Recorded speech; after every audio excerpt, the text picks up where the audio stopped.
নমঃ শিবায়।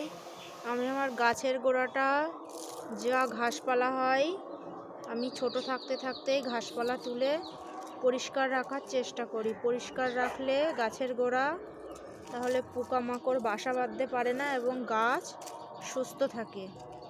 আর জল দিতে দিতে যখনই মাটি এরকম জমাট বেঁধে যায়, কেউ নিড়ুন দিয়েও করতে পারো, আবার এরম কাঁটা চামচ দিয়েও গাছের গোড়াটা এরম খুঁড়ে নিতে পারো। টপে কাঁটা চামচ দিয়েই বেশি সুবিধা হয়, নিড়ুন বড় তো নিড়ুন দিয়ে অসুবিধা হয়। আর টব যেহেতু ছোট, তাই কাঁটা চামচ দিয়ে সুবিধা হয়।